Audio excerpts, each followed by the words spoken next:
Nothing happens. Seriously. I am in 2025.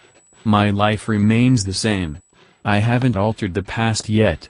I don't know if it's even possible. But I will keep trying. I have nothing else to fight for in this life. The Foundation must be stopped. They have manipulated all our life since God knows how long. Presidents are just pawns in their hands. I have thought of searching online for them. Maybe there is a community of people who are aware of the Foundation, and are fighting them. But it's too dangerous. They can be watching. Especially me, since my father played such a big part in their plans. Their grip on society has only increased, since everyone has apps that track our location, to alert if we passed someone infected that is spreading the virus. Little by little, we gave up on our rights and privacy, with the promise that it was for the safety of everyone. I am not so sure right now, but we will come back to that another day. Today, I want to talk about Joe Rogan, and why he might have been more important than people thought.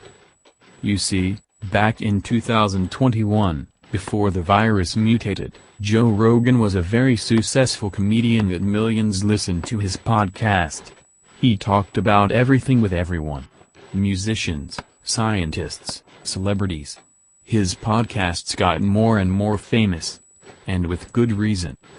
Of course, the more success you have, the more enemies you make. There were groups of people saying he was racist, or a bigot, or whatever, but I never got that feeling from him.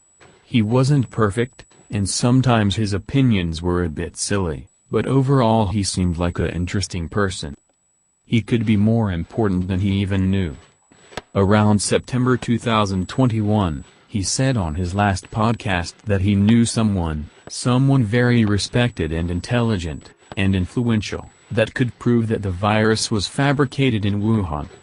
He said he couldn't reveal his or her identity, but promised that this would change world politics forever, and that all would be revealed next week in his podcast. Of course, this never happened. That same week, he went to a restaurant in Texas with his family, and got shot. His family was spared, but the murdered was never found. This made people think that maybe he was onto something. Maybe he really knew someone that would uncover everything. The world would be changed. But it never came to fruition.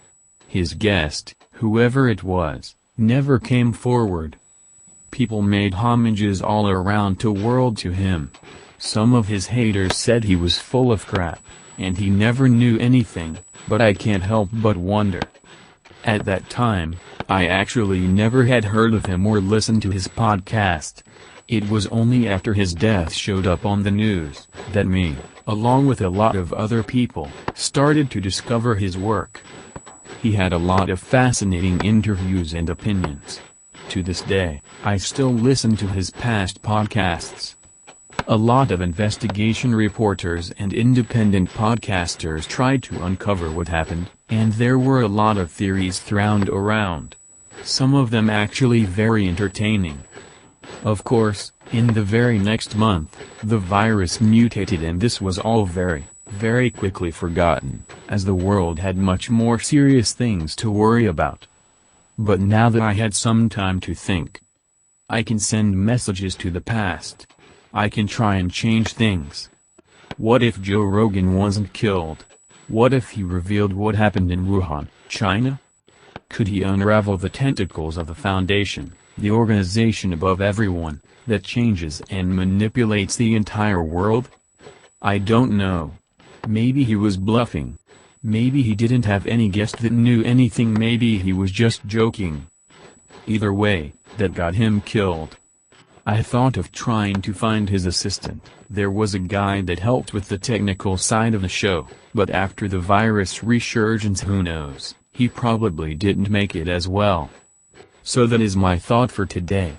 Joe Rogan must not go to Texas in September. He must stay alive. His existence may save us all.